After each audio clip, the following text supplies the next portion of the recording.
Hello, Grizzlies, and welcome back to another episode of Grizzly True Crime. My name is Gisela K. Happy Saturday to everyone who's joining me here for a live. Welcome to my mods, members, patrons, and everyone else. Every viewer is a supporter, so thank you so much for being here.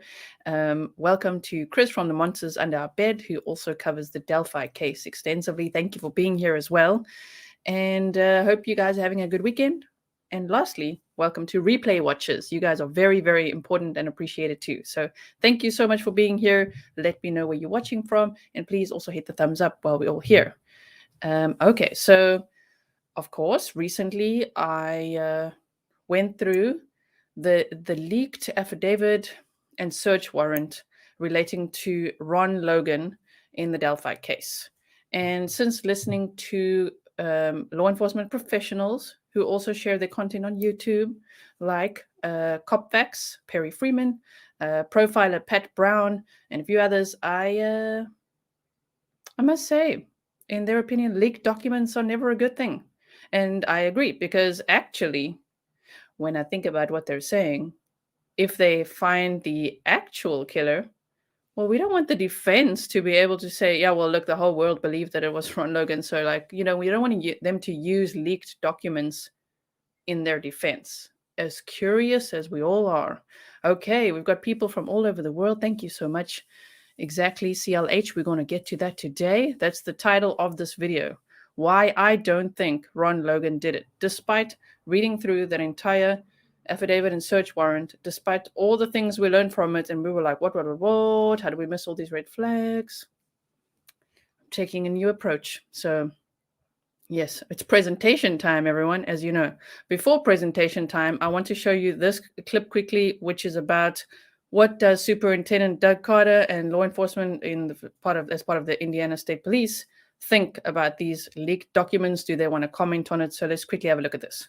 Emily Longnecker continues our team coverage tonight. Today, she talked with Indiana State Police Lieutenant Doug Carter about these revelations that came up in this document. Yeah, ladies, we talked on the phone, and Superintendent Carter wouldn't comment on the details coming out, saying that really, when it comes down to it, this is still a sealed document. And Carter said people should keep in mind when they release these documents that the families of what he called two beautiful little girls are out here hearing the details in them.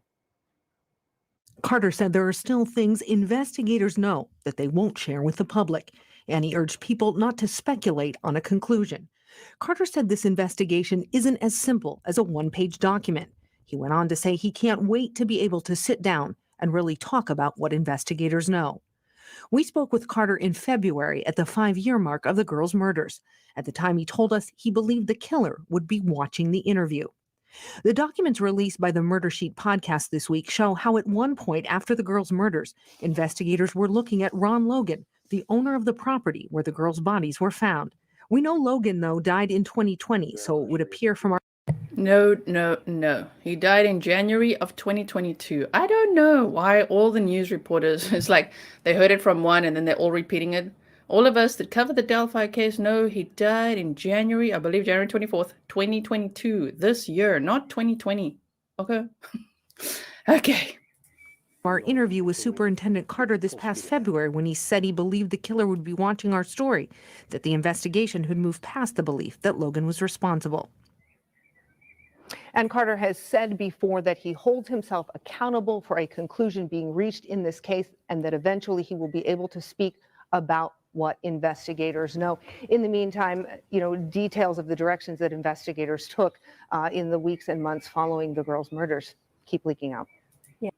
We don't want them to keep leaking out if it's going to destroy the trial, the prosecution, the defense. We don't want them to have this. So actually, when you feel it, here we go. Okay, it's not really snarky time. It's almost like lesson time. Like literally trust your gut instinct. When all these leaked documents come out, I mean, I'm like very curious myself, but then you feel like, should I share this? It feels a little bit wrong. But I'm like, man, it actually is. I will not be sharing more leaked documents, not publicly anyway. Maybe on Patreon, we can discuss some of the things that come out. That's a good idea. So yes, moving right along. Let's look at, after we've now looked at that search warrant and the affidavit, let's just have a look at what we were looking at and why I now believe, in my personal opinion, so you're still allowed to believe that it's Ron Logan if you want to. I'm going to share why, in my personal opinion, through a presentation, I do not believe that Ron Logan is bridge guy or committed the murders, because that could also be more than one person and all that. Okay, yes, 2022. Joy Jones, say it with me with all those exclamations. 2022, oh my word. Okay, so let me take the banner off quickly and let's get into it. So let's put myself here for a second. So who is Ron Logan? For anyone who doesn't really know, Ronald Logan lived in Delphi, Indiana on the same property for approximately 53 years before two young girls were found murdered in his backyard. He actually had a reverse mortgage, which meant that he had to stay on the property. And if he was to move, he would have to sell it. Something like that. So he died in January 2022 at the age of 82, not 2020, as many news outlets are reporting, from the Rona. Okay, from those types of complications. He did apparently also have some other health issues before, which they did not disclose to the public, but maybe this Rona just made that worse. He was 77 years old in 2017 when the Delphi murders took place. Ron had horses and other large farm animals on his expansive property, approximately 40 acres. I believe I read 42 acres. Okay, so 15 tips. This is from that affidavit we read. 15 tips came in during the initial stages of the murder investigation that pointed at Ron Logan as a suspect. Just remember, probably an equal amount of tips came in pointing at Tobe Lesenby. Okay, if you don't believe me, I'll quickly show you. 1 second, please, and we'll continue with this presentation. But if the Carroll County Sheriff lost his glasses and changed his beard, you would look like one of the suspects. Right. And ironically, I was listed as a suspect in the initial investigation, believe it or not. He said he was considered a suspect in the initial stages of the investigation. So, okay, so it's not like, oh, but tips came in. Yes, tips came in from everywhere. Wait, we weren't ready yet. We weren't ready yet for this. Moving on. The girls' remains were found on his property at 12:17, just after noon, on February 14th, 2017. That morning, he had called his cousin to create a false alibi. That was a big one for me, too, because I'm like, why would he do that? And after really thinking hard about it, yeah, he doesn't have a beard. After really thinking hard about it, okay, in the last 2 or 3 days since I actually read out the affidavit and the search warrant, and since that was such a big one, that I'm like, what? Why would he create a false alibi? I understand why now. You just got to put yourself in his shoes for a second, right? He created a false alibi about his whereabouts on February 13th. An affidavit for a search warrant was filed on March 17th, 2017, and his property was thoroughly searched on the same day. There was no evidence, zero zilch found to connect him to the murders. So that is what we should pay attention to. Okay. What are the red flags that have been re-raised? Wait. What are the red flags that have re-raised suspicions of his involvement in the crime? His false alibi created on the morning of February 14th, 2017. I just want to take this banner off quickly. Hold on. So that we can actually see what the heck is going on here. There we go. You guys know where to find me? Okay. So the red flags that have re-raised suspicions after this affidavit from 2017 and search warrant came out now in 2022, 5 years later. Okay, his false alibi and the time period that he chose to lie about his activities. The fact that the victim's remains were found on his property 1,400 feet from his home 3 hours after he created the false alibi. Okay, that his ex-girlfriend, housekeeper, and a friend reflected on his violent or abusive nature. His physical build is similar to Bridge Guy, and his voice is not inconsistent with the down-the-hill audio captured on Libby German's phone. There was no sighting of anyone with wet clothing from crossing the creek or with blood on their clothing after the crime had been committed. Where did they clean up, or how did they remain undetected? Many speculators connected to either Ron Logan himself going into his house, right, or whatever, cleaning up, or someone connected to Ron Logan's hunting sheds or a friend or something like that. If you guys are a little lost, please check out the previous episode where we actually read through the affidavit. This is kind of a recap. And please check out my Delphi playlist where you can binge everything that I've covered from the top through, because I've done it from the very beginning with a fresh pair of eyes, the whole timeline and everything. When law enforcement officers told Ron Logan that they would only search his home if evidence from the crime led them there, he said he didn't think it would, but then said, I don't know. His cousin and an ex-girlfriend assumed the photo of BG, bridge guy, was Ron. The ex did not know they were showing her a photo of the suspect. So we're going over the red flags again, okay? Then we're going to debunk them a little bit. She also said that Ron told her that he could kill her and that nobody would find her body. Logan always carries a gun and has hunting knives, as in big whoop, right? I mean, wow. For Delphi, that's probably every male there, right? A former housemate said that their initial thought when hearing about the murders was that Logan was involved. She herself had told her baby's father that if she ever ended up dead, it was Ron's doing. But these are all like former housemates, ex-girlfriends talking. So, of course, it's not like people that, you know, maybe there's some resentment there. I don't know. It's not like one of his best friends commented, you know what I mean? So Indiana State Police put out a tweet on March 15th, 2017, just 2 days before the search warrant was executed by the FBI. They said, D. Burston says media reports connecting Ronald Logan to the Delphi murders is false. Probation violation, no connection to the murder investigation. Of course, then when 2 days later, they executed this big search warrant and there were police cars everywhere and everything, everyone was like, huh. So that, of course, fueled the fire. But this is Indiana State Police said there's no connection. The FBI are the ones who went to get the search warrant. So the police searched Ron Logan's property on February 16th, where the crime scene was, and then again on March 6th for his probation violation, and then on March 17th for the search warrant. So 3 times, no evidence connecting him to the crime. While they were seen carrying boxes out of his home on March 17th, they found no evidence to connect him to the crime. An arrest was not made, and he was cleared as a suspect. An arrest in connection to the murders. He was arrested, of course, for violating his probation for driving, and he was drinking that day too.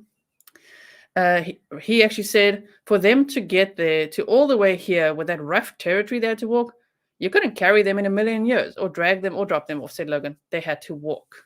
So where they were found, he says they had to walk to. And a 77-year-old man would for sure not carry them there either.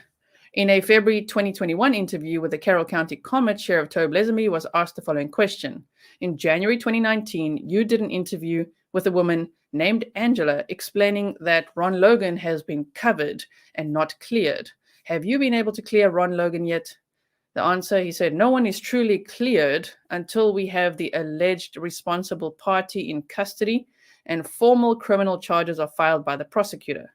Note, Tobe Lesemby said his tips have been submitted many times about him being someone to consider a suspect, that he was listed as a suspect in the initial investigation, and said that he'd been cleared. But if he himself says that no one can be cleared, then why is he still the sheriff? You see what I mean? So if he's been cleared, then in my mind, Ron Logan's been cleared. Do you see what I'm saying? Okay.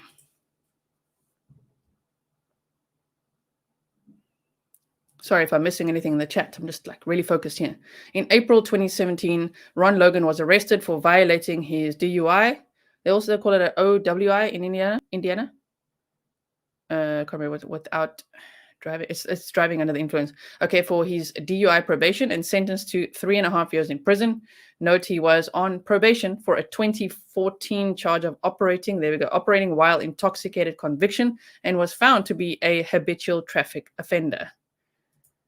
April B12, thank you for your 99 super sticker and for supporting the channel. Thank you so much. Happy weekend, Grizzlies. He was held without bond in January 2018. The judge ruled that Ron Logan could serve the rest of his time on home detention with the earliest release date set for February 2019. While on home detention, he died at the age of 82 in his home.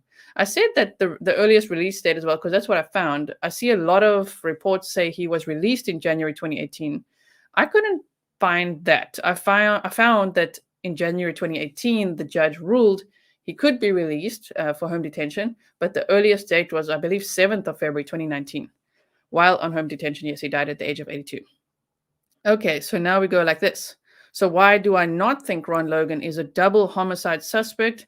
Note, yes, it's known that he had issues and has run into problems with the law in the past, but this does not make someone a murderer. Okay. So he was, these are the reasons I don't think that he did this crime. He was 77 years old. A 77-year-old man would not likely turn into a killer overnight. There's been no history of his. I know some people say, but maybe it's undetected and all that, but he was not a murderer, especially not of children, right? He does not have reddish brown hair and does not fit the profile that the police have presented. He also does not sound like him. If his voice is not inconsistent with, it doesn't mean that it is consistent. We heard it ourselves. I myself played his voice down the hill, down the hill. I know he's saying it in a higher pitched voice, but to me, his voice doesn't sound like guys down the hill type thing, you know. And Chris from Monsters Under Our Bed also did a comparison. We actually played it at the same time, him talking and down the hill, and it also didn't sound like the same voice, in my opinion. Many suspects look like and walk like Bridge Guy. That's why the crime remains unsolved.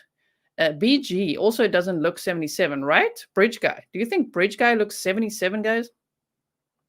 What?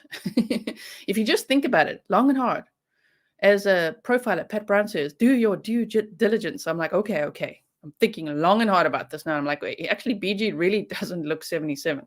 He also doesn't look 18. Doesn't look 18, but he doesn't look 77. And then I say it's not unusual to carry a gun or a hunting knife, because that was in the affidavit, like, ooh, he carries a gun and in the fanny pack, you know, but like, it's not unusual to carry a gun or a hunting knife, especially not in the rural area he lives in, where he offers hunters and lodgers accommodation. I say allegedly because that is just what I've heard about him having, I don't know, young men come and ride his horses and stay there and use his hunting sheds and things like that. I'm not from the area, haven't been there, but that is what, from all the content that I've absorbed, I'm like, oh, so, okay, allegedly. If he told his ex-girlfriend, okay, that he could kill her and that no one would find her body, why would he stage 2 murdered teenagers' bodies in his backyard? If he has 42 acres of land, would he not bury them then? Would he move and tamper with them? No. Would he bury them? Right? Yes. If he was so paranoid about the police finding out about his driving and going for a beer, would he not be really paranoid about 2 deceased teenage girls on his property? Why would he take a souvenir and an article of clothing from the victims at the risk of it being found on his property? It was never found. And why would he wear a similar hat and jacket when interviewed by the press and the police? And if he committed the crime, would that not be immediately taken in for processing? Perhaps the actual killer dressed in a way to look like Ron. Maybe he dressed that way that day because maybe he knew Ron. Maybe he knew what he looked like and how he dressed and how he walked, and he tried to mimic that for this very reason. Right? Jane says, right, okay, if he didn't do it, why was he picked up for the murders? Well, he wasn't. We're going to get to that. It was just an affidavit, search warrant. He was a suspect, of which there have been so many suspects. He was one of the first. Actually, before him was Kegan Kline. Before him. All right. So then it was him, because the teenagers' bodies were found on his property. They have to check. They needed a search warrant because, of course, they have to check, because they had no other answers at the time. Like, oh my word, we're going to have to check this guy's property. Checked it out. No arrests were made. And then, maybe, as I say, the killer may have dressed like him. We don't know. Interesting. As I say, you guys are welcome to disagree. You are welcome to disagree. Let me put it like this. Yes, then you can see me as well. So where was he on February 13th? Well, on February 13th, the day of the murders, he drove to the waste disposal center. Then he had drinks at a pizza place in Tippecanoe. And then there was a receipt at 5:21 p.m. at the aquarium store, which means he would have speculatively been home around 6 p.m., which is kind of what he said, getting home between 5:30 and 6. He said 6 and 6:30. That makes sense. He needed an alibi because he was not allowed to drive and would face jail time if he was caught drinking and driving, let alone just driving around. He wasn't allowed to drive around. When he got home in the evening on February 13th, he surely saw all the commotion and heard that the girls had been missing since around 3 p.m. when Libby's father was looking for them, and that a formal search ensued around 5:30 p.m. He pieced together his alibi and called his cousin the next morning in case the police asked questions about his whereabouts. He wanted no suspicion about what he was actually doing, and by trying to conceal this, made himself look super shady, in my opinion. Right? I think that's what he was doing. In trying to hide one thing, he made himself look so shady. Oh my word.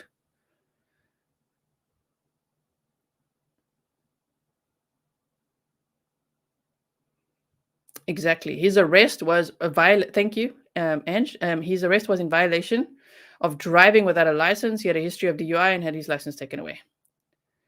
exactly. I cannot find any information about Ron's family. I believe he had a stepson, and all I could find was allegedly his stepson passed away in 2008, but I haven't found anything else on him. So if you guys find that, oh man, did I try. VPN and all. Okay, so the crime scene had unknown fibers and unidentified hairs. Not his hair, not his DNA, not his horses or farm animals' hair. Unknown and unidentified. While he may have had a history of DV or violence within his relationships, speculatively, there wasn't any charges laid for that. He was not known to commit violent acts on strangers and let alone children. Why are police so focused on the catfishing committed by Kegan Kline if a 77-year-old man is a suspect? 1, he has died. 2, he has not been a suspect since March 2017 when they found nothing in his home to connect him to the crime.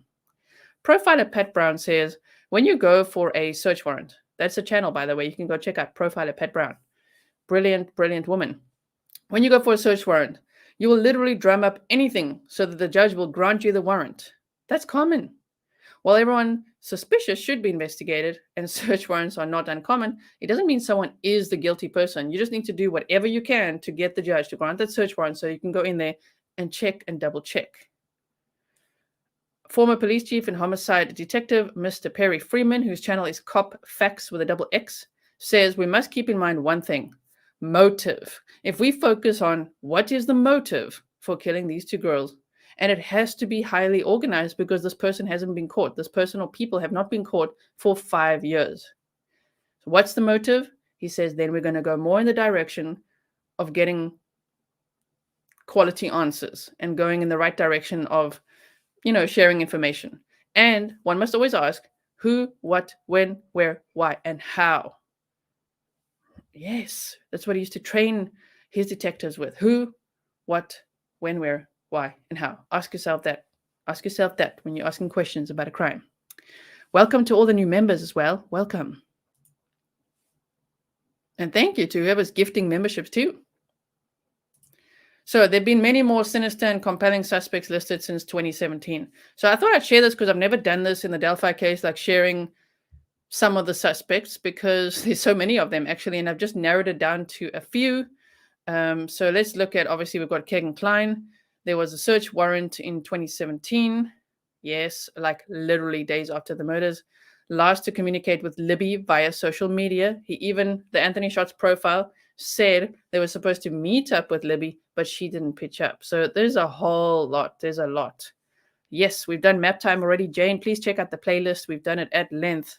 We've done collaborations. We've done map time. We've done timeline and everything. He's been back in the spotlight since December 2021, and he's in jail right now facing CP charges. Then we've got James Chadwell. He was listed as a suspect since 2021. He was arrested for luring a 9-year-old girl to his home, which he essayed her and strangled her. She survived and escaped, and he did this. This crime was committed 20 miles from Delphi.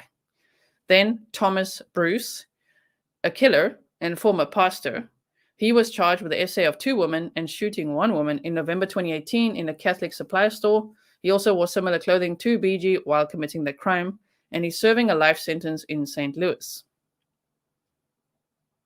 Yes, Leo, take those notes. Get your Grizzly notebook out. We've got Charles Eldridge, arrested in Union City, Indiana in 2019 after arranging to meet with someone he thought was a teenager.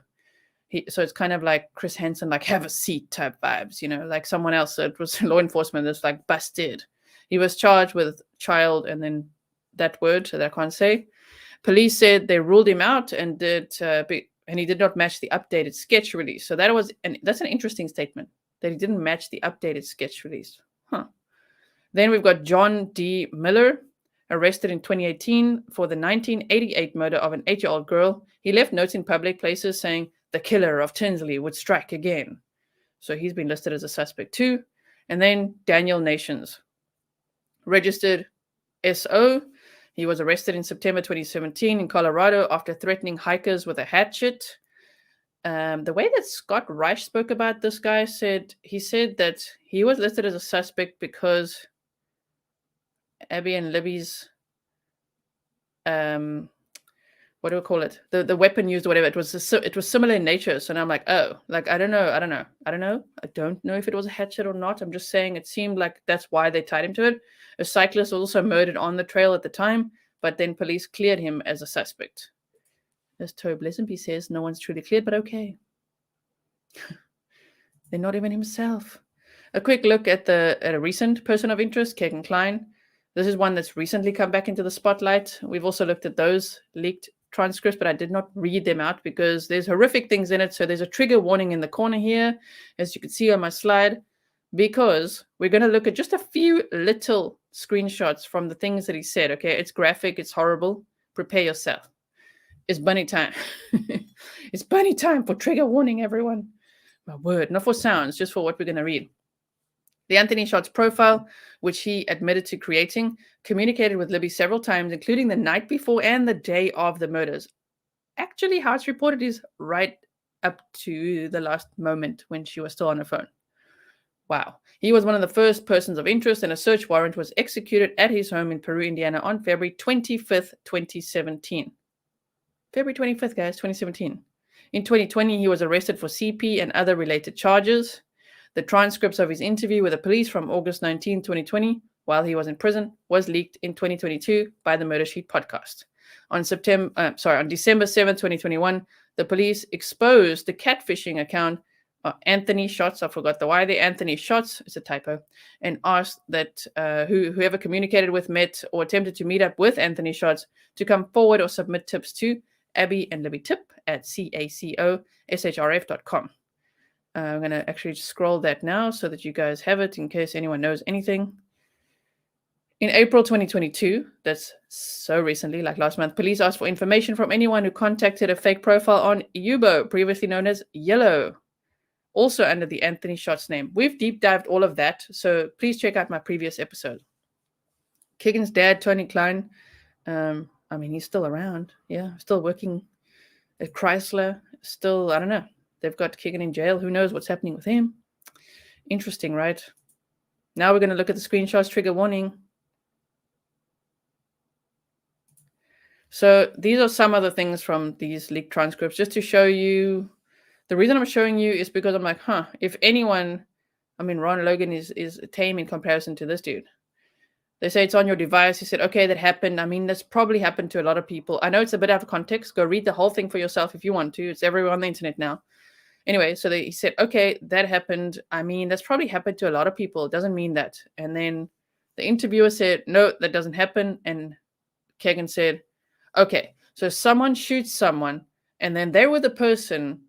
That happens a lot, and then they get charged for it. So already there, he's implying as if, well, he knows who, as if he's with, not who did it, but let's say he's with someone who did something, and he's not going to get charged for it type thing. They actually do bring that up in this interview. I would say if you want to go read the whole thing, it will make a lot more sense to you. I'm just showing you screenshots. And they say that they killed him. That doesn't mean that they killed him, you see? And then they say she comes home from school, sees this guy. This is now out of context again, but just another incident. Sees this guy with a ski mask looking in a bedroom window directly after giving this address to Anthony Shots. As a matter of fact, that's the incident that started everything else last time. That's how everything started last time, was that incident. And then he says, that's crazy. So the point of that is, when someone else had communicated with the Anthony Shots profile and given her address, the next minute, and this was even after the Delphi murders, from what I'm gathering from the dates listed here, someone was appearing in that girl's window with a ski mask on. Like, oh my word. I don't know. This is very hectic. And then they talk about Dropbox. So, but from your Dropbox account off your phone, we have started. Now, this I find interesting because I do think it's more than one person involved in this, especially because the Indiana State Police have said the guy on the bridge, the picture we see, might not be the voice that we hear. That's what they've said. Okay. So I'm like, well, then it already implies it's more than one person. And sometimes Superintendent Doug Carter has said they're watching, right? It could be one person, but I do believe it's at least more than one person. It could be a ring of people. And I say here, but from your Dropbox account, we've started one of the largest CP investigations ever undertaken in the state of Indiana. Well, You're okay, but that's not me. How did that? And he said, you, a Dropbox account. It's a shared link from your Dropbox. Inaudible link, right? Not from mine. There's no way possible. And they say we start looking at these people and it just freaking spirals out of control to this major CP ring. And absolutely, and you even have it to the point where you're getting this CP, you're sharing it with your Emily Ann account to your Kegan Kline Dropbox account. See? It's just wow. And then they said, that's all you. And this is terrible. Okay, I don't even know if I can read this. I don't think I'm going to. I'm just going to say, I hope you're watching. Okay. Kegan Kline, little teen, blah, blah, blah. And then they said, also photos of Sandy Hook bodies. This was part of the search history on these phones belonging to Kegan Kline, which he seems to have shared with his dad and other people possibly, or maybe just his dad. I'm not sure. There could be a whole ring of people using these accounts, right? But to look up Sandy Hook bodies, whoa, in the midst of all this preteen, underage, BL and all that, then they say, he says, why is Sandy Hook in there? And they say, it's in your searches, it's in your search history. And then if you just read this little bit here, it's just horrible. And then it says here, there was some, YouTube's going to hate me for all this bestiality on there as well, which I know that you had said that was like kind of the weirdest stuff that you had looked up at one point. And then he says, I don't remember ever doing that. They say, yeah, I know in your polygraph you'd mentioned the weirdest stuff you looked up was with animals. Now, the reason I'm just bringing that up, which is horrible, horrible, terrible, triggering, is because they found unidentified hairs and fibers at the scene. So I just don't know. You just don't know. To me, this Kegan Kline dude, he doesn't quite look like BG. He doesn't I can't imagine him doing this, but based on all the actual evidence they so far have, just based on his CP search history, he's a very dodgy dude. You just don't know who he's connected to, put it that way. After 5 years, the double homicide that occurred in Delphi on February 13th, 2017 remains unsolved. There are many suspects, theories, and speculations. For example, a CP ring, a meth ring, an illegal gold panhandling ring. Go look at UAP research for that, and more. So, of course, you can submit your tips to Abby and Libby tip at cacoshrf.com, tip line 765-822-3535. If me from the Netherlands can submit tips, so can you. And yes, I do. I submitted one today, not based on anything I've spoken about here, but I have mentioned it slightly on Patreon. Okay, we don't want to dox anyone or just say, oh, I think this dude, because that's just not right. Okay, so because we're not talking about drama, we're talking about murder, right? So Becky Patty, Libby German's grandmother, who tweets every single day, as I've told you guys before, she always says today's the day, said, she retweeted this, which says, let's all keep in mind that nobody has been arrested for taking Abby and Libby's life. Don't stop looking. Don't focus on one specific person. Keep giving Abby and Libby that minute. Keep searching until law enforcement has made an arrest or law enforcement says they know who is responsible for this horrendous crime. Keep sharing the flyer. Abby and Libby deserve this. Hashtag justice for Abby and Libby. We all want justice for the girls. Our hearts are broken and I know we will get it. Just keep sharing their story. We can all work together and we can all celebrate together once an arrest has been made. Ooh, and I would love to see that day. And then after that day, I would love to see what Doug Carter's got to say. Superintendent Doug Carter, because he's always like, one day you will know. And I'm like, I hope we'll know. One day I want to know. I want to know what you know. Okay, so I'm sorry that I missed questions. Copfax thinks it's got ties to drugs. I mean, that would be this whole, yeah. That would make sense to me. Like meth ring, all kinds of stuff. There's so much. There are so many layers to this case. And once you go down the rabbit hole, oh my word.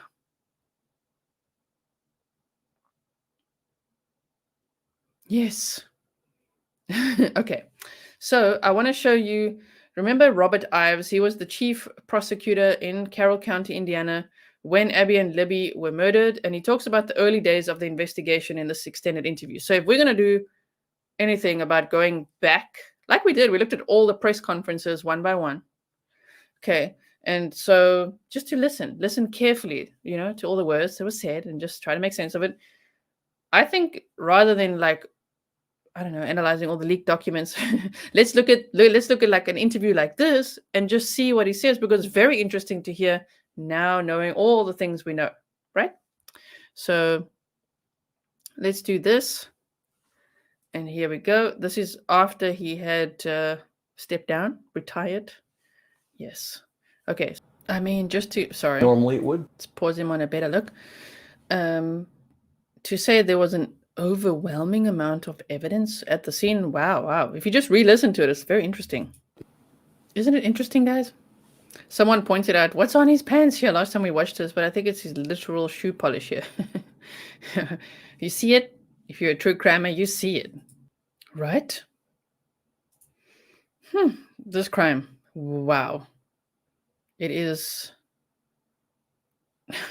It's absolutely terrible to think that Libby actually filmed apparently 43 seconds. I've heard like there's 2 minutes, 6 minutes, but now in the affidavit they said there's a 43-second clip, and they released such a little bit of it. But to think that there's a photo, then there's a little video, then there's the voice, which initially, if you remember the audio they released, it was very static and almost inaudible. They really had to process it to hear, for us to hear guys down the hill. So the voice could actually be, in my opinion, very, very altered, just based on my tiny little bit of knowledge of using Audacity, where I narrated all my audiobooks and where you can make your voice sound just a little more pilot voice, as we say here. So I don't know, just with, trying to get out of all that noise, the background noise, the voice out to hear it clearly, it might not sound exactly like that. The person's voice might not sound exactly like that. But anyway, nevertheless, there's a little video, there's a picture, there's sketches, there's the audio, and 5 years later, still unsolved. Yeah, 43 seconds total. The others are all rumors. Okay, thank you, Stephanie. Why won't they release the whole video? I don't know, but apparently it's